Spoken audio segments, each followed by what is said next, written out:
Tierra con Julio Peñalosa Bretel. Buenas noches, bienvenidas y bienvenidos a Cable a Tierra. En esta oportunidad, en esta emisión, conversamos con Ariana Campero, exministra de Salud del gobierno de Evo Morales. Vamos a hablar de su actualidad profesional, pero también, por supuesto, de política. Ella, militante del movimiento al socialismo, formada en Cuba como médico, nos va a permitir una mirada desde su lugar acerca de este momento que vive nuestro país. Bienvenidas y bienvenidos.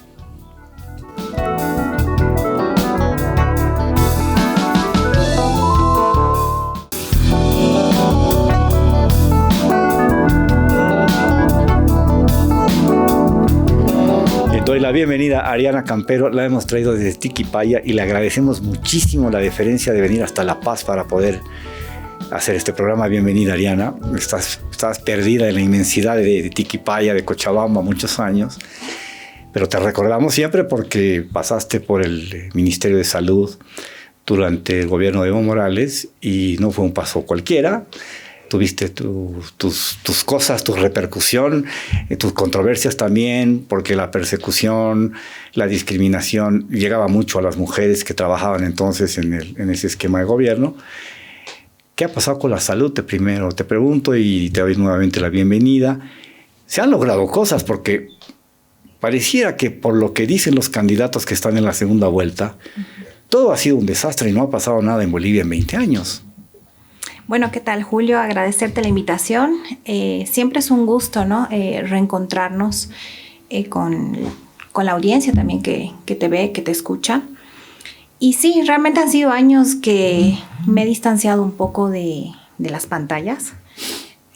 Más una actividad política en redes y dedicada también a la familia, a la maternidad y a mi formación profesional, ¿no? Y al ejercicio de mi profesión. Y bueno, entrando un poco a la pregunta que me haces, ¿no?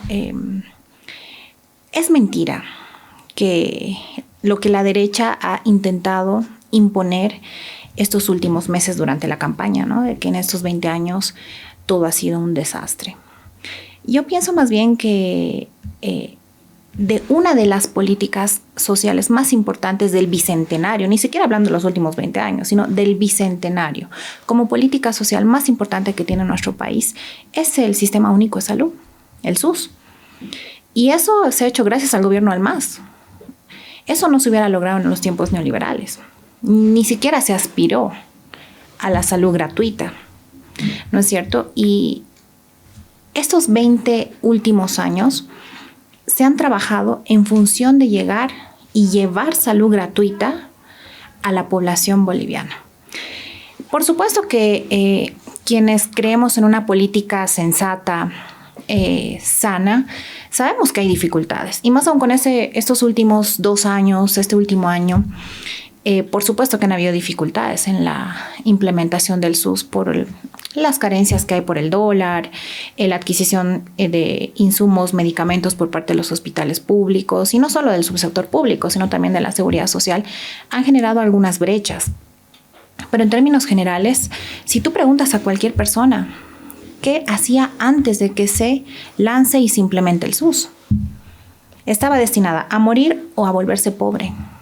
No solo con enfermedades catastróficas, sino también con enfermedades muy básicas, de distintas ramas o de distintas especialidades, o hasta un simple resfrío te costaba dinero. Aunque sea 40 bolivianos, te costaba. Y hoy eso ya no sucede. Y eso es gracias al SUS. ¿Y quiénes implementamos el SUS? Fue el gobierno del movimiento al socialismo. Y eso es algo que debemos defender de ahora en adelante. Porque es un derecho constitucional. Y se ha demostrado claramente que los sectores de derecha, el 2019, o sea, Áñez, durante el golpe de Áñez, buscaron ahogar el SUS, endeudándolo sin hacer los pagos de las deudas y responsabilidades que tiene el nivel central, sobre todo con los hospitales de tercer nivel a nivel departamental, ¿no? Y fue el gobierno de Luis Arce quien asumió todas esas deudas de manera considerable.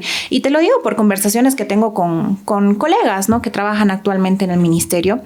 Y sabemos las dificultades que ha atravesado el SUS durante años. Seguramente con una intención muy parecida la que tienen con las empresas estratégicas públicas, ¿no? De ahorcarlas, hacerlas quebrar o generar una imagen de que no son rentables, de que no funcionan. Claro, para privatizarlas. Para privatizarlas, ¿no?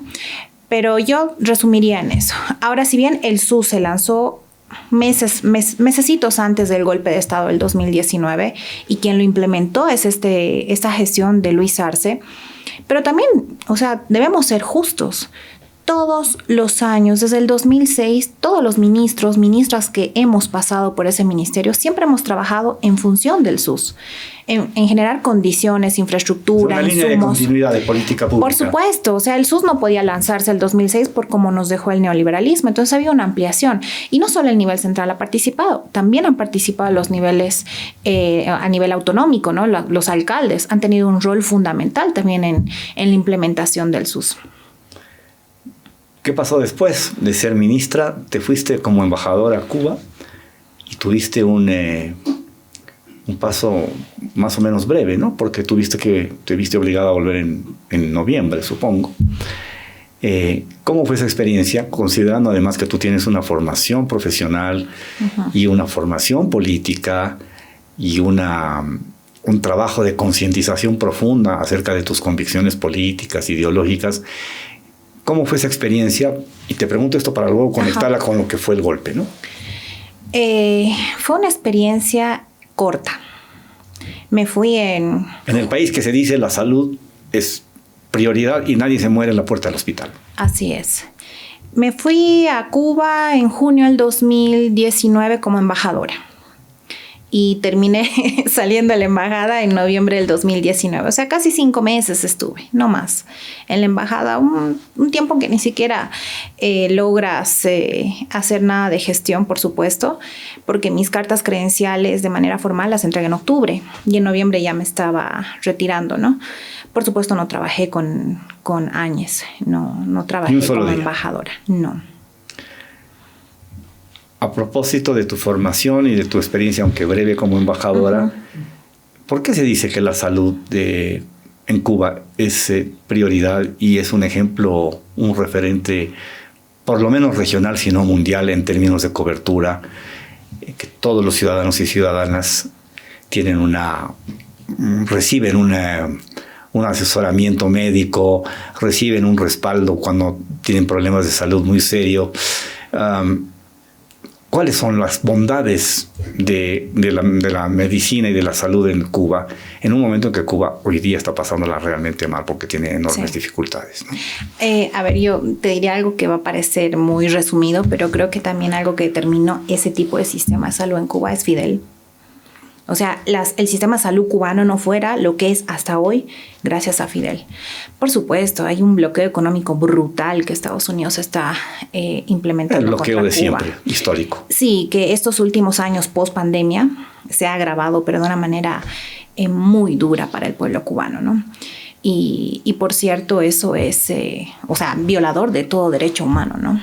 Pero el sistema de salud cubano es, por supuesto que es universal, gratuito y la gran virtud que tiene, a pesar de que sí tiene sus direcciones provinciales, es que es único, ¿no?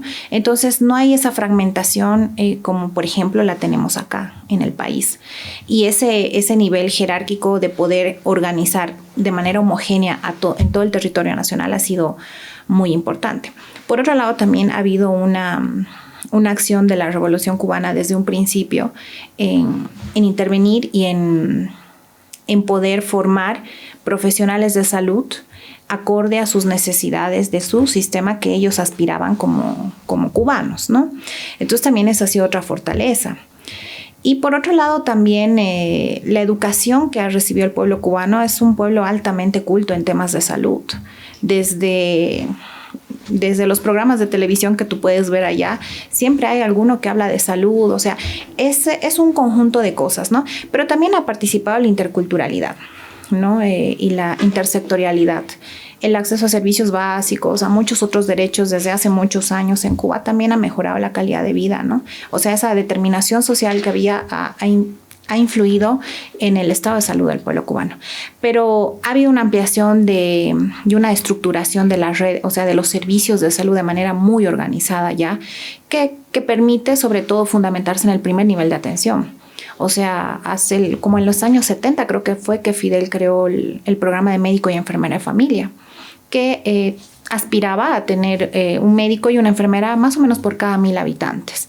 Entonces al médico lo tenías en tu barrio y ese médico tenía su domicilio, o sea, el centro de salud, la planta baja, por ejemplo, te pongo un ejemplo, no todos son parecidos, pero más o menos son así. Está el consultorio, el médico y enfermera del barrio y en la parte superior vive el médico. Y con un sistema de primer nivel de atención con los policlínicos que le llaman, que son más complejos, ¿no? Y que tienen algunos laboratorios, emergencias, entre otros, a los cuales esos médicos y enfermeras de familia refieren al paciente que lo requiere y con algunas especialidades básicas en primer nivel de atención, que eso también permite el evitar los colapsos en los niveles más complejos y la creación de algunos hospitales sí que ya son nivel de instituto, ¿no? O sea, esa es más o menos la forma de organización. Hubo una contribución de la medicina cubana y de los médicos cubanos en Bolivia en determinados tramos del gobierno de Evo. Recuerdo perfectamente las operaciones de cataratas, ¿no? de la vista, y hubo presencia de médicos cubanos que estuvieron en Bolivia mucho tiempo. ¿Cómo fue esa experiencia? Y bueno, era obvio que se los iba a satanizar y se los iba a convertir en agentes del comunismo, ¿no es cierto? Porque eso es lo que manejaba la derecha. Fueron unas épocas súper importantes para la salud del país. Por un lado, primero que creo que fue la población que de repente ha podido atenderse en los hospitales comunitarios que tenía la Brigada Médica Cubana, ha podido de repente chocarse con la realidad de lo que es tener el acceso gratuito a la salud, con distintos servicios, no solo la consulta del médico, sino también algunos laboratorios, algunos servicios de imagenología, por ejemplo. Y creo que eso también ha sido súper importante como ejemplo, en los cuales nuestra gente se ha ido empoderando de a poco con ese tipo de servicio gratuito, ¿no? Pero además ha sido muy importante porque más de 700,000 operaciones gratuitas de problemas oftalmológicos que generaban discapacidad visual y que eran reversibles, ¿no? Entonces ha sido muy importante, las vidas salvadas, las mismas ferias que en mi periodo de gestión las hacíamos, porque cuando nosotros estábamos aún no lanzamos el SUS. El SUS se lanzó unos 5 meses después que yo me fui del ministerio. Entonces fue muy importante porque llegabas con todos los especialistas de la brigada en las ferias a distintos puntos rurales del país donde capaz nunca llegó un especialista, ¿no? Y procuramos hacerlo 2, 3 veces en distintos lugares. Entonces ha sido una experiencia muy, muy valiosa para muchos de nosotros. Por supuesto que la derecha o los sectores más conservadores lo veían como una injerencia, claro. Pero uno que entiende el concepto internacionalista de la Revolución Cubana, de Fidel, no lo ve de esa forma, ¿no? Y creo que es importante en ese sentido ampliar un poco nuestra mentalidad sobre lo que es la misión médica cubana en cuanto al concepto que tienen de la salud. Y eso ha sido fundamental para el país también. Y hoy, por ejemplo, en Cochabamba, te digo, donde estaba Valle Hermoso, el centro de la Brigada Médica Cubana, hay una población que dice, y ahora los cubanos, incluso yo tengo actualmente pacientes que atiendo con el SUS, que se acuerdan, doctora, me hacían esto a mí, iba a la brigada. Entonces es muy grato también ver gente de a pie que los recuerda de esa forma, y lo veo en mi consulta del SUS. ¿Cómo terminó la presencia de los médicos cubanos en Bolivia cuando se produce el golpe de Estado? Y Áñez, junto con la Embajada Americana y el Ministerio de Gobierno, van a tomar prácticamente las instalaciones de la Embajada de Cuba en La Paz, en la zona del Pavi, y empiezan a desaparecer de la faz de nuestra ciudad los cubanos y las cubanas, y hoy día ya no hablamos ni escuchamos, no sabemos de médicos cubanos en nuestro país. Muy vergonzoso para la política internacional de nuestro país, Julio. Yo creo que a ningún profesional de salud en cualquier parte del mundo se lo debe tratar así, porque somos profesionales de salud. O sea, nosotros, todos los que nos hemos formado en todo el mundo, siempre hacemos un juramento ¿no? Y en ese sentido, la Brigada Médica Cubana aquí no vino a ejercer o a hacer un trabajo político, vino a hacer atención médica. Y por tanto debía respetarse. Claro, no eran agentes políticos. Para nada. Entonces debió respetarse esa bata blanca, ese mandil blanco, a esa enfermera, que solo estaban aquí cumpliendo una misión solidaria, ¿no? Entonces fue muy vergonzoso para nuestro país y realmente yo siento pena ajena por lo que sucedió, aunque por supuesto ideológicamente no tenemos nada, ni éticamente tenemos nada que ver con la gente de Áñez y quienes estuvieron en ese periodo, pero sí pienso que como profesionales de salud no podemos aplaudir esa actitud de ningún gobierno contra ningún médico. Si fuera de Médicos Sin Fronteras, tampoco, o sea, de ningún médico. Los profesionales de salud tienen un rol. Y yo creo además que se los satanizó, se los criminalizó de manera intencionada, siguiendo una guía del gobierno de Estados Unidos, ¿no? Porque saben que moralmente donde pueden atacar al pueblo cubano también es atacando a sus brigadas médicas cubanas. Y esa también es una intención que viene desde hace mucho tiempo y sigue manteniéndose por un ataque que hace desde Marco Rubio y todos estos norteamericanos que atacan a las brigadas cubanas hasta el día de hoy, no solo en el caso boliviano. ¿Qué pasa ahora con tu vida profesional, ahora que estás dedicada a la medicina a tiempo completo y trabajas en un hospital público? ¿Qué has podido ver en esa experiencia o qué ves todos los días, considerando que tienes una especialidad que no sé si desde el punto de vista del estereotipo funciona, porque eres dermatóloga, ¿no? Entonces eso supongo que exige unas cualidades profesionales específicas. Has hecho, creo, un posgrado en una especialización en esta rama de la medicina. ¿Qué ves en esa realidad cotidiana con la que te encuentras con gente todos los días en la atención médica? Sí, en general la dermatología en los últimos años se la ha limitado al área de la estética y la cosmiatría, ¿no es cierto? Y eso es de repente un error conceptual, porque la piel es el órgano más grande que tiene el organismo y tiene un montón de enfermedades, desde las enfermedades que están determinadas por el sol, que están fotoagravadas, las enfermedades por daño crónico por el sol, sobre todo el cáncer de piel, que en nuestro país veo muchísimo, el fotodaño hay muchísimo, entre lesiones precancerosas y cáncer de piel ya in situ o cáncer de piel ya avanzado, pero también enfermedades de la piel o dermatosis que son inflamatorias crónicas, que hay mucho en nuestro medio. Yo veo mucha psoriasis en el país y también hay que decirlo, de repente me llega al hospital pacientes que no llegan con un diagnóstico certero, pero con una psoriasis y que llegan como si fueran unas micosis, ¿no? O unos hongos y maltratados. El vitiligo, o sea, hay muchas enfermedades que influyen en la calidad de vida de manera determinante y que están vinculadas solo a la atención del dermatólogo. Y además es súper importante decir que hay muchas enfermedades autoinmunes que afectan la piel y que están desatendidas en nuestro país. Pero de las grandes alegrías que he tenido durante el ejercicio de mi profesión estos años aquí en Bolivia como especialista está precisamente el poder ayudar a pacientes que han estado pasando por 3, 4 centros de salud, han ido hasta un privado, no siempre a un dermatólogo, pero de repente han ido a algunos servicios en que no han podido resolver su situación y que con el SUS lo hemos resuelto. Y que estaban con lesiones. O sea, que funciona. Obviamente que sí. Tenemos falencias. Y sobre todo... De repente la lentitud por la demanda, ¿no? En términos de mucha gente que necesita atención pronta, rápida, oportuna, pero no siempre se puede. Es que también no solo la gente a veces menosprecia la piel, y yo me he dado cuenta de eso. Hay una lesioncita ahí, se compran la primera crema que le dan en la farmacia, de esas triple cremas que a mí no me gustan y en general los dermatólogos no nos gustan.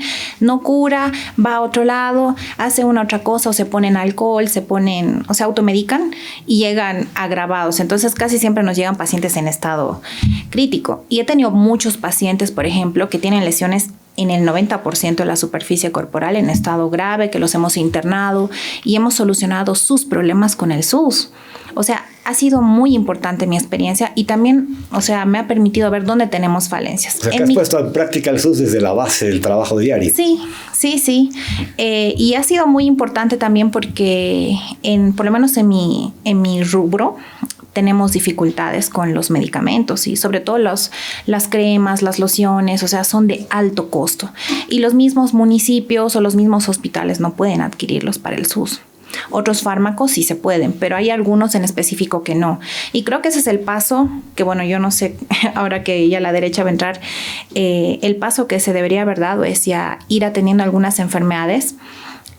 Así como se ha ido atendiendo el cáncer, las enfermedades renales, hay muchas enfermedades inmunológicas que podrían atenderse de manera un poco más eficiente, porque hay muchos pacientes con enfermedades autoinmunes en Bolivia. Te hago una pregunta de color. Para matizar la conversación. ¿Qué hacemos los lunarejos? Los que tenemos lunares de todos los tamaños y formas, los carnosos, los no tanto, no sé, ¿qué hacemos? No lo tomamos en serio, pero algunos decimos, oye, son demasiados los que tenemos. Y siempre hay voces, ¿no? Y cuidado que sea canceroso y no sé, ese tipo de cosas. A ver, es que la piel, muchas lesiones se parecen y yo sí pienso que dermatología es una especialidad complicada porque muchas lesiones se parecen y para uno todo es lunar y no todo es lunar. O sea, ahí está el ojo clínico del dermatólogo. Que parece lunar para la mirada común y corriente, pero no es. Pero no es, ¿no? Pero también hay lesiones que sí son de origen melanocítico, o sea, que son los lunares propiamente dichos o nevos y que sí. La primera recomendación que damos es la protección del sol, la fotoprotección, es decir, su protector solar, uno que sea confiable y medios físicos, sombrero, sombrilla, porque el daño que el sol hace a la piel, Julio, es impresionante y influye mucho a largo plazo, ¿no?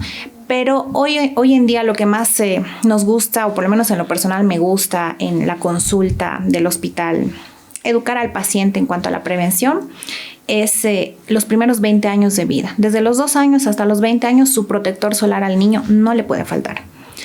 Y nosotros aquí en Bolivia, sobre todo en la zona alta, estamos muy expuestos a la radiación solar, que es mucho más dañina.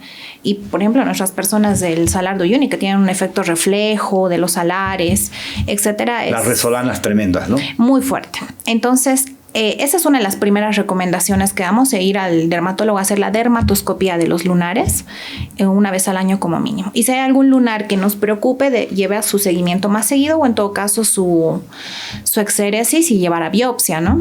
Que también eso lo cubre el SUS y para mí eso es súper grato decirle a mis pacientes, mira, hay que sacarte esta lesión y la biopsia hay que llevarla a tal hospital, anatomía patológica y todo te lo cubre el SUS. Entonces eso también es maravilloso para los que nos gusta este tipo de ejercicio en la dermatología. Pero la dermatología, y de servicio público, ¿no? De servicio público, claro. Y es súper amplia la dermatología. O sea, tienes la oportunidad de orientarte hacia la tricología, la dermatología clínica propiamente dicha. Puedes orientarte, los que quieren, hacia la parte estética o cosmiatría. Otros se dedican a la dermatopediatría, que la dermatopediatría es muy distinta a la atención de la piel del adulto. Entonces es un gran mundo, es ampliamente necesario y yo sí creo que, bueno, pues los dermatólogos, como otras especialidades que están de repente mermadas, también son muy importantes. O infravaloradas, ¿no? No sé si infravalorada. Por la gente no asume conciencia, no asume conciencia de lo importante que es la piel, ¿no? Que sí. Que es la caparazón con la que vives, ¿no? Sí, o la piel deshidratada también, ¿no? Que veo muchos pacientes con la piel extremadamente seca y de repente le dices, mira, tenemos que hidratar la piel, pero una piel hidratada es una piel sana. Entonces, de repente se quedan así, ¿no? Yo no vine por eso. Pero de paso yo les veo eso también, ¿no? Entonces, es lindo. O sea, yo estoy bastante conforme con el trabajo que estoy realizando y me siento además en mi mejor momento profesional, o sea, con aspiraciones de seguir formándome, por supuesto. Y además yo sí siento que, no sé, ¿no? En mi caso personal también la dermatología es súper útil en cuanto a la formación de los estudiantes de medicina, porque es una rotación dentro del pregrado. Y yo me veo todos los días a mis internos y ando peleando con los internos de mi hospital. Mira que haz así, esto. O sea, hay mucho desconocimiento también. Claro, ejerces un poco algo así como una docencia en la práctica diaria, ¿no? De la atención de la gente. Sí, también estoy haciendo docencia con algunas universidades privadas. Entonces es otro gran mundo. La docencia es impresionante. Lo que tú puedes hacer con los estudiantes de medicina es muy importante desde el punto de vista profesional. O sea, les enseñas no solo de tu rubro, sino también estás enseñando la forma de tratar al paciente. Y mira, yo he tenido alguna estudiante que cuando terminó su rotación me envió un mensajito y me dijo, doctora, siga así, porque me gustó cómo le trata a sus pacientes, ¿no es cierto? Entonces, hasta eso también te hace sentir bien, ¿no? Porque también es un poco el ejemplo que das como docente a los estudiantes. Bien, vamos a hacer una pausa y luego hablamos de... Voy a comenzar preguntándote por la relación entre salud y política, ya verás. Seguimos conversando luego con Ariana Campero.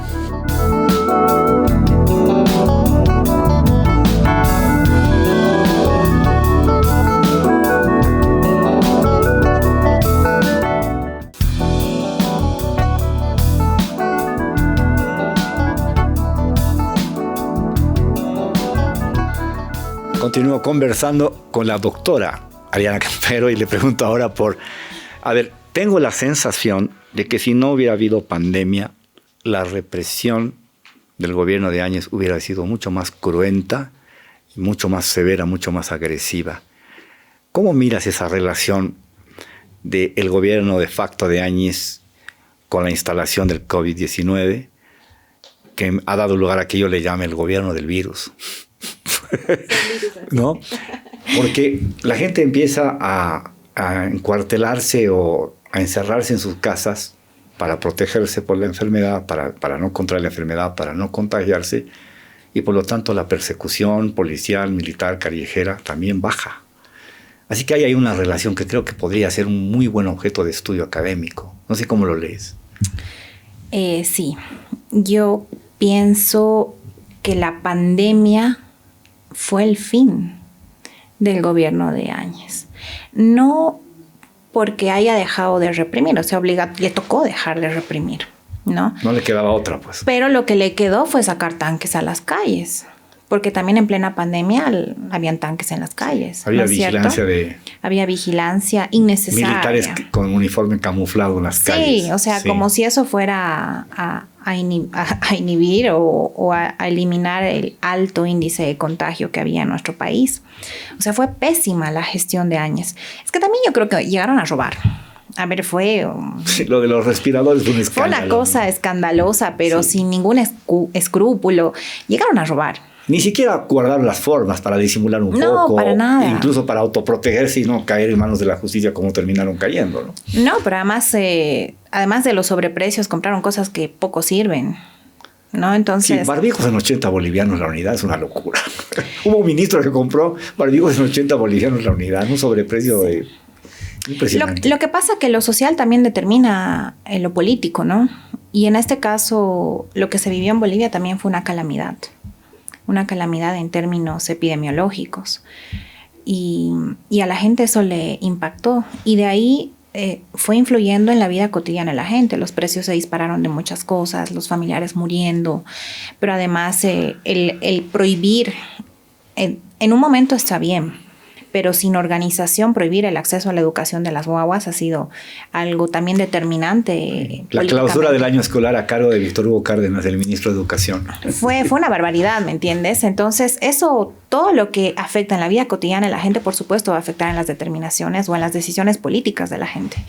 Y si bien cesó la represión en términos de que no hubo más masacres como en Sencata y Sacaba, pero seguían con una política absolutamente fascista, ¿no? Eso de guardar a la gente de manera obligatoria, pero con militares en las calles sin cumplir un rol más bien educativo, preventivo, o de trabajar con la comunidad como debería ser, ha sido fatal. Y yo te digo, en el sector salud, y quiero aprovechar que de muchos años estoy saliendo en medios, hay que reconocer el trabajo que cumplieron los médicos y médicas del programa Mi Salud, SAFSI, del bono Juana Zurduy y de Telesalud, que hasta hoy pocos le han reconocido su rol de primera línea que han cumplido durante ese año. Porque ¿qué pasó? Dieron el golpe y empezaron a masacrar a los colegas, a sacarlos, a despedirlos, como si fueran basura, como si no fueran seres humanos que están atendiendo en las comunidades a pacientes. ¿Y qué sucedió? Llegó la pandemia. ¿Y a quiénes pusieron en primera línea? A los colegas de Mi Salud, SAFSI. Del bono los dejaron ahí porque, bueno, atienden mujeres y niños, o sea, tienen misiones distintas, pero a los de Mi Salud los pusieron en primera línea sin condiciones, sin absolutamente considerar, por ejemplo, casos de colegas que tenían comorbilidades, que estaban, no sé, que eran hipertensos, obesos, los pusieron en primera línea. Embarazadas las pusieron en espacios de total indefensión. Y hemos tenido muchos colegas que han fallecido. Entonces también desde ese punto de vista han sido absolutamente torpes, pero además muy, muy inhumanos, ¿no? O sea, los agarraron como carne de cañón y los colegas por la formación que tienen y por el compromiso que tienen con su población y porque también era su fuente laboral, atendieron en primera línea, Julio. ¿Y quién les ha hecho ese reconocimiento? Hay muchos, muchos compañeros de todos los departamentos que han muerto por COVID. Entonces, yo pienso que también ese ha sido otro de los temas que Áñez, o con la que el gobierno de Áñez ha actuado de manera maliciosa, pero también sin tener un plan que sea operativo, un plan que puedas ejecutar y que tengas resultados, ¿no? El Colegio Médico de Bolivia creo que fue una punta de lanza para generar las condiciones que permitieran finalmente el golpe de Estado, con el antecedente de que los médicos impidieron que se pusiera en vigencia un nuevo código penal, porque ellos tenían intereses sobre el tema de la práctica profesional. Y ahí la REA y otros médicos jugaron un rol político como nunca antes lo habían jugado desde el punto de vista gremial los médicos. Y estos médicos estaban alineados con la derecha y eran antimasistas. Yo recuerdo las frases discriminatorias de la REA en el sentido de yo soy profesional y ustedes son unos ignorantes. Que un médico diga eso me parece una barbaridad, más si es presidente de un colegio médico. ¿Cómo lees la actuación del gremio como tal manejado por esta gente? Yo veo dos aspectos, Julio. Y ya pasando el tiempo también yo sí soy muy, muy afecta a la autocrítica. Yo creo que aquí han habido también errores nuestros. En primer lugar, por supuesto, hay sectores oligárquicos y muy reaccionarios dentro de las dirigencias del colegio. Pero que ahora que también estoy en las bases, te das cuenta que no es la realidad de todo el sistema de salud, para nada. Lo que sí pienso que hemos cometido errores en cuanto a el Código Penal. Y ahí te digo con mucha sinceridad, o sea, del Código Penal, el Ejecutivo, por lo menos en lo que consta, el Ministerio de Salud que yo estaba ejerciendo en ese entonces, no puso un punto, una letra a ese Código Penal. Es más, meses antes a que se arme todo el conflicto, nosotros convocamos y nos sentamos con Gabriela Montaño, con la Cámara de Diputados, para decirles, porque estaba circulando un PowerPoint con todo lo que contenía del Código Penal sobre el sector salud, la mala praxis, etcétera, al respecto. Y era un PowerPoint que hasta a nosotros nos asustó, que era una barbaridad, y que lamentablemente ese PowerPoint siguió circulando durante los tiempos del conflicto, desinformando a la gente y movilizando al sector sin que sea verídico. Entonces yo creo que hubo un error desde ese punto de vista, y un error que lo cargó el Ejecutivo, lo cargué yo como ministra de Salud ese entonces, y que debió cargarlo el Legislativo. O sea, y yo creo que eso en algún momento se tenía que decir. El Código Penal fue un error del Legislativo, del Gringo González y de Gabriela Montaño, que no supieron ni siquiera defenderlo. ¿Quién terminó defendiendo este Código Penal? No supieron socializar previamente. No supieron socializarlo. Tenía muchos acápites que eran altamente conflictivos con distintos sectores. ¿Me entiendes? No solo era el sector salud, era también los transportistas. También había otro punto de la interrupción legal del embarazo que lo estaban sacando y que tenía un montón o incorporando algunas penalidades distintas. Es decir, había muchos sectores involucrados y que quien asumió ese error erróneamente fue el Ejecutivo, no el Legislativo. Entonces, yo creo que ahí también faltó sentarnos con todos los sectores antes de promulgarlo para que sea un consenso colectivo, ¿no? O sea, también hay que decir las cosas como debieron haber sido, ¿no? Yo sí soy muy, muy amiga de poder mirarnos al espejo, ver qué hicimos bien, ver qué hicimos mal. Y en ese sentido el Código Penal fue un total error del legislativo. Y en nuestra parte como ejecutivo fue no poner los puntos en las IES de quién tenía que resolver este conflicto. Y en ese caso era el legislativo. Y los encargados de ese conflicto en esos tiempos, porque era fin de año, hasta de vacaciones fuera del país se fueron. Y quienes asumimos ese peso político fuimos nosotros. En fin, bueno, ya pasó. Yo creo que este debe ser un aprendizaje importante para todos y todas, ¿no? Aunque ahora está un poco tarde, ¿no? La derecha es la única opción que hay en el país. Bien, hay dos fases en el encaramiento de la pandemia. El primero, mal manejado, corrupto, a cargo del gobierno de Áñez, pero viene una nueva fase cuando asume Luis Arce la presidencia. Y justamente el primer año de presidencia de Arce es el mejor año para su gobierno, porque combate de manera exitosa, efectiva, la pandemia con muy buenos resultados. ¿Qué evaluación hace sobre eso? Positiva. O sea, se marcó la diferencia de manera abismal. O sea, de un gobierno primero ilegítimo, ilegal, que pasó de robar con respiradores de manera más inescrupulosa, a un gobierno en que llenó el país de vacunas y de antígenos, de pruebas de antígeno nasal.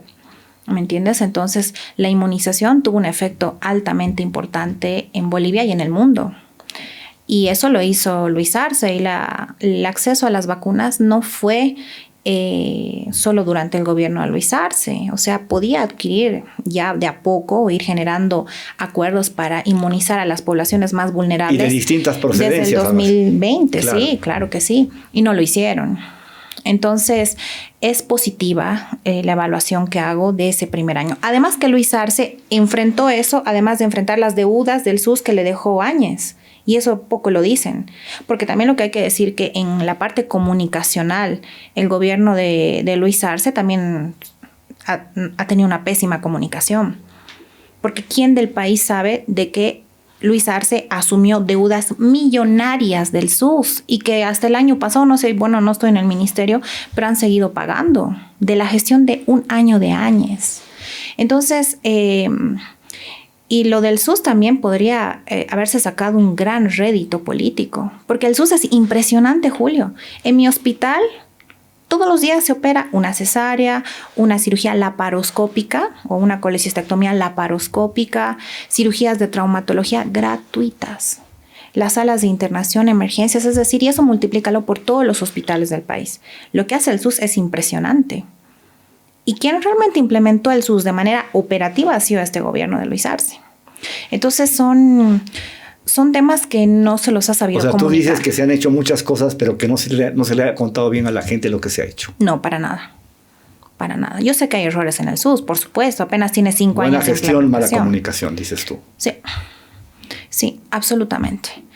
Hay errores en el SUS, a ver, no vamos a decir que todo es perfecto. Por supuesto, seguro. Porque eso también depende de la fragmentación del sistema. Quienes también participan en esto son los municipios, y no todos los municipios tienen las mismas posibilidades económicas o las mismas capacidades de ejecución o de gestión, ¿no? Entonces eso hace muy diferente la realidad de un municipio a otro. Pero en términos generales, el SUS ha venido a solucionar los problemas cotidianos sanitarios del pueblo boliviano en muchas esferas, con dificultades, pero ha tenido muchas virtudes y no se ha sabido comunicar. O sea, tú preguntas a algún familiar que no tenga caja, o algunos que incluso tienen caja vienen a buscarte al sector público. Y a mí me pasa todos los días, doctorita, pagan sus 20 pesitos, creo que cuesta en mi hospital la consulta privada, y entran conmigo, o 30 bolivianos más o menos, pero tienen caja y no quieren ir a su caja y se vienen al hospital público. Entonces es así. ¿Y eso quién lo comunica? O tus familiares que no tengan seguro social van al SUS y están absolutamente conformes con el SUS. Yo tengo familiares que van al SUS, ¿no es cierto? Y que están conformes con eso. Bueno, tiene su espera, sus procedimientos, etcétera. Bueno, pues, pero es una realidad.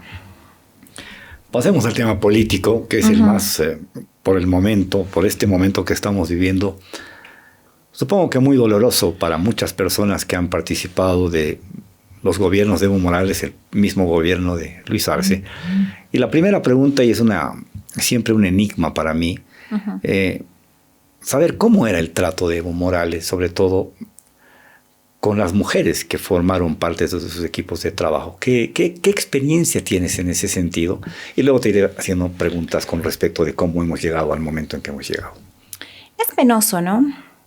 Que un liderazgo de esa talla se arruine, como se ha arruinado el liderazgo de Evo con estos temas, ¿no?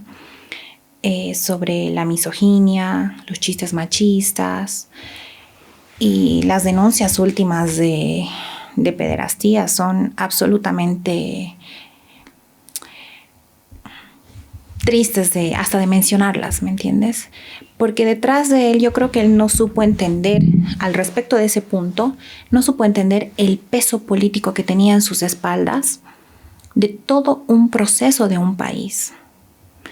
Y se equivocó, se perdió. ¿El gobierno de Evo fue machista en gran medida? Yo no diría que el gobierno. Evo. ¿Impulsó políticas a favor de la mujer? Sí lo hizo. Pero sus conductas personales no las supo diferenciar de sus conductas políticas. Y yo sí pienso que en política, si eres ministra hasta el último día que seas y no puedes ser dos personas distintas. Y eso Evo no lo supo reconocer. Y es más, o sea... No lo supo manejar. No lo supo manejar ni contener, porque podía contenerse y se lo hemos dicho en gabinete algunas veces. O sea, estás echando a perder toda la gran gestión para la mujer que se está haciendo, la 348, los bonos Juana Zurduy, la disminución de la muerte materna, etcétera, etcétera. Que con sus deficiencias han sido cosas excelentes para las mujeres en nuestro país. Pero se echó a perder todo eso por un chistecito en un carnaval, por un chistecito que me hacía a mí y que no... Ofensivo. Ofensivo, por supuesto. O sea, el no saber controlar lo que dices ha sido, creo que su talón de Aquiles, ¿no? Más aún con temas que son en nuestra sociedad actual muy importantes, como es el tema de género. Como es el tema de ir cambiando y despatriarcalizando la sociedad. Pero no puedes despatriarcalizar para toda la población, pero a tu jefe no es cierto. Y ese ha sido, creo, el gran error. Y muchas compañeras han cometido el error de callarse ante eso. Solo, ¿cuál será la razón? Y hasta el día de hoy, yo veo con mucha pena compañeras que tú dices, pucha, son de izquierda, son compañeras formadas, políticamente, pero también en el feminismo, que siguen defendiendo estas conductas o que siguen achacándole estos errores de Evo al imperio. Y también tenemos que ponernos un alto, ¿no? Y decir, pucha, y en lo personal yo te digo, me ha costado poner un alto a varias cosas, pero soy madre ahora, y de una mujer, de una niña, o sea, de una niñita. Entonces, ¿qué ejemplo le estamos dando a nuestras guaguas? ¿Qué sociedad futura le estamos dando si desde estos espacios de poder no vamos a poder detener el abuso de poder con la figura, con el cuerpo de las mujeres y niñas? Ha sido difícil para muchas compañeras que lo hemos hablado del feminismo de izquierda, el reconocer esta situación, el aceptar que hay un error en este tema y el también ser sancionadas por las compañeras y compañeros de izquierda que aún siguen militando con el voto nulo o con el evismo, ¿no? Y que eso está mal. Es lo que pienso, ¿no? Y yo creo que sí. Pero alguien había ahí, un coro que aplaudía. Muchos coros. Una claque, una especie de entorno que le dijo a Evo Morales que era prácticamente Dios. Evo Morales tomó la decisión de crear una CONALCAM que rompió la unidad a partir del pacto. El pacto quedó desplazado y el CONALCAM era un instrumento creado por el gobierno para controlar las organizaciones sociales, y ahí comenzaron a crearse las llamadas paralelas y ahí comenzó, ese es el embrión de la descomposición y la división. ¿Tú viste eso en el gobierno? ¿Viste que había un entorno que le aplaudía todo y que todo estaba bien y que lo que dijera Evo era palabra santa, palabra sagrada, aunque Evo se extralimitara en sus dichos y en sus expresiones? Por supuesto que había un coro que le aplaudía y que es más, le ponía sal y pimienta encima. Y entonces éramos pocos los que de repente en gabinete ante un chiste machista poníamos nuestra jeta, ¿no ve? Y de eso yo reconozco absolutamente al compañero Rada. Él y yo nos mirábamos y poníamos nuestra cara así como de, ay, de nuevo, ¿no ve? Pero todos se reían a carcajadas y esas cosas estimulaban el mal comportamiento de él, o sea, el no discernir y el justificar con un tema de una formación cultural no viene al caso, o sea, estamos aquí para transformar, ¿no es cierto? Y hay que transformarnos también nosotros, siempre uno puede mejorar y eso él no lo hizo hasta el día de hoy. Hace poco vi que una compañera o compañero estaba molestando con chistes sobre su género, o sea, inapropiadamente, sin necesidad. Y eso ha costado mucho y eso él no se ha dado cuenta. Sus errores le ha costado a todo un proceso, a quienes muchos años apoyamos, le pusimos el hombro, los mejores años de nuestra vida a esto. Y aguantamos incluso comentarios inapropiados de su parte. O sea, tú entraste al gobierno con una idea de Evo, con un gran respeto, supongo, pero intuyo que por lo que estás explicando, saliste ya con otra idea cuando terminó tu relación de trabajo con él. Mira, este tema, incluso con el caso Zapata, yo pienso que creímos que había una manipulación mediática, se dio en pleno proceso electoral del 21 de febrero. Pero ya con estos otros casos fueron un balde de agua fría, ¿no? Y tú dices, aquí no, esto no es normal. En lo personal yo pienso que sí, pucha, hay un producto de una situación de esta índole, como todo boliviano, hombre, hasta se pueden hacer pruebas de ADN. Y no puedes aspirar además, hablando de la justicia, a querer solo presentarte a declarar cuando eres presidente. O sea, tienes que responder a la justicia, seas o no seas autoridad. Y eso es lo que no se ha hecho, ¿no? Y por otro lado, yo sí pienso que la política debe hacerse con buena fe y con ética, siempre buscando mejorar. Y no se mejoró ese aspecto, o sea, hasta el día de hoy se siguen viendo chistes en medios, ¿no? En Causa Choncoca. Y eso no estoy de acuerdo. No lo estuve, siempre he dado mi posición respetuosa. Ellos lo saben, que yo no me reía en los chistes machistas o con los chistes machistas. Creo que sí, una de las pocas que en su momento, cuando se ha referido a mí, le he respondido de cierta forma. Pero, o sea, para decirlo vulgarmente, le paraste el coche. Sí, hasta donde podías. Hasta donde pude, ¿no? Porque también no solo decir, ay, ella que por quedarse en el cargo, todos decían eso. Y en vez de, o sea, me atacaban a mí, y yo siendo la que fui atacada, desde compañeras del instrumento. Pero más bien deberían darse cuenta que cuando me atacaba a mí, la derecha también me atacaba a mí y buscaba que yo renuncie para seguir generando descomposición en el gobierno. Y ni siquiera también dándose cuenta de eso, paraban o contenían la lengua un poco, ¿no? Seguían con estos comentarios. Ese comportamiento personal ha sido consolidado con ese fomento a eso que se llama el culto a la personalidad, y eso es lo que ha terminado convirtiendo en el disparador para la división, me parece, porque Evo Morales además tiene el complejo de la eterna juventud. Sé que comenta todo el tiempo que se mira al espejo y dice, sigo joven, ¿no es cierto? Mírenme, sigo joven.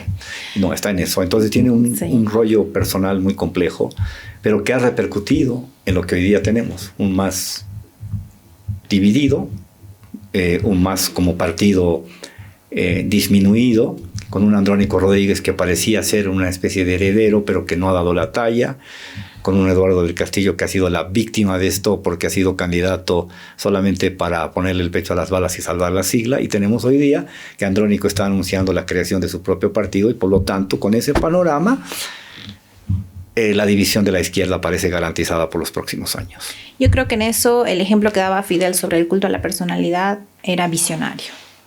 Y quienes pueden... Y el concepto de unidad, además, que es tan importante. Y el concepto de unidad. Sí, claro. Pero además la responsabilidad histórica del liderazgo histórico que tenía nuestro proceso también se fue al tacho. O sea, no supo reconocer su rol histórico. Pero yo a veces pienso, ¿qué hubiera pasado? Que hubiera cambiado sus comportamientos en el caso de género, ¿no? De la mujer. Hubiera mejorado o eliminado esos esquemas machistas, que en la sociedad todos lo tienen. ¿Qué hubiera pasado si además hubiera sabido pensar a futuro y decir, pucha, a ver, hemos perdido un referéndum en el 2016. Pese a la guerra sucia, pese a todo esto, nos hemos equivocado, decir eso, ¿no? Nos hemos equivocado, no forzar con una sentencia constitucional la repostulación. Ese fue un error y hasta ahora nadie lo dice. Y eso es, ahí está mi quiebre. Y lo seguimos pagando. Ajá, ahí está mi quiebre. Uno de mis quiebres, ¿no? Porque, pucha, ¿cuántas vidas nos ha costado Sencata y Sacaba? O sea, ¿acaso no tenemos empatía con las familias de estos asesinados? Porque todo fue una continuidad, una cosa de otra. No han sido hechos aislados. Por supuesto. Y entonces, el seguir intentando una repostulación a esta época, por más que sea legal, no es legítima, a mi parecer. Eso de decir de que no hay la representación en la papeleta, no es legítimo. Nos hemos equivocado el 2016 y tenemos que pensar a futuro porque no estamos solos en este país. Tenemos generaciones por detrás que podemos mejorar. Y eso es lo que ha fallado. Ese núcleo que ha engrosado el ego, que ha engrosado ese culto a la personalidad, a llevar a un punto en que hay un porcentaje de la población que no es política, sino fanática, ha dañado también nuestro proceso de cambio. Y hoy estamos viviendo esto. Porque, ¿qué pasa? Tenemos una asamblea que va a destruir todo lo que quiera destruir de lo que hayamos hecho con mucho esfuerzo y años de sacrificio en 20 años. Y eso es absolutamente triste. Por otro lado, además, yo sí creo que hay un núcleo y que se debe ver como... Yo exhorto a la gente que está rodeando a Andrónico Rodríguez que también debe darse cuenta que aquel grupo que ponía sal y pimienta, ensalzaba ese egocentrismo, ese culto a la personalidad con Evo, también ha pasado alrededor de Andrónico. Están actuando exactamente igual que el entorno de Evo. Exacto. Haciéndole creer que es Dios. Exacto. Y Andrónico se creía ya el presidente del país. O sea, ¿me entiendes? Pero fue un pésimo candidato. Y actuó de manera muy irresponsable todos estos años como presidente del Senado. Es más, yo no le conozco un discurso o una buena ley. No, era materializado el boicot contra el gobierno de Arce. Claro. Él era el mandado por Evo para boicotear. Y no hay conducta más contrarrevolucionaria que eso. Porque, pucha, ¿cuántos años nosotros hemos callado, hemos participado internamente en alguna observación que teníamos sobre los 14 años? ¿O acaso lo hacíamos público? ¿O acaso saboteábamos en gestión? Pero lo que hizo Andrónico fue sabotear la gestión de Luis Arce, a mi parecer. Porque está bien, tú puedes decir, nos vamos a seguir endeudando. Todos los años nos hemos endeudado, o sea, eso no es nuevo. Y tú sabías que con esos créditos podías generar liquidez del dólar y mejorar una situación que estaba angustiando a la población y generando más anticuerpos contra el MAS o contra la izquierda boliviana o el bloque popular, si quieres, como quieras llamarlo. Pero ha sido algo también que ha sido un factor más determinante en la pérdida de este proceso electoral, Y por otro lado también, yo estoy de acuerdo con que la división nos ha llevado a esto. En eso estoy de acuerdo. Pero tampoco debemos ser tan soberbios los de izquierda, Julio, en decir que solo fue la división. Lo que aquí también tenemos que reconocer, y yo lo decía hace años a alguien, si también nos votaban todos estos años a los del MAS, nos elegían, era porque veían que nos preocupábamos por los problemas cotidianos de la gente. Claro. Y estos últimos 5 años la gente nos veía peleándonos como perros y gatos, preocupados por quién va a sentarse en la silla del poder, más nada. Y eso nos lo han cobrado ahora. Entonces, esos votos del MAS no solo se fueron al PDC porque estemos divididos nosotros.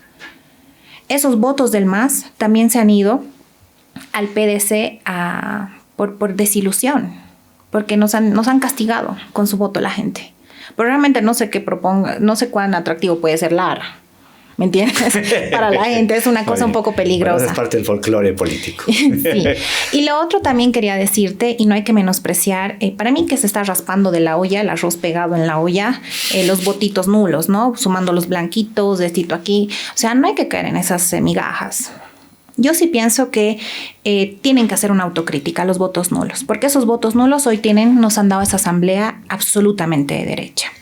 1. 2, no menospreciemos que hay un 11% del voto duro de la izquierda del MAS, que aunque sea por Andrónico o aunque sea por el Eduardo, ha optado por la renovación del voto duro. Ahora, en general, la renovación también se ha ido al PDC, de cierta forma, y eso no lo están sabiendo leer los que hasta hoy siguen votando por el voto nulo o siguen apoyando y diciendo o aplaudiendo que ganaron. Una falsa victoria.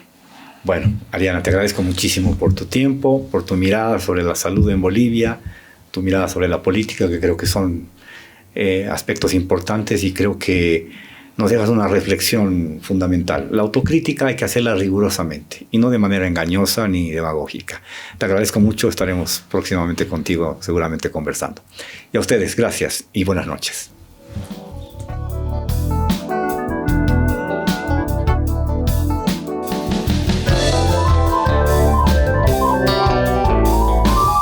Cable a Tierra con Julio Peñalosa Bretel.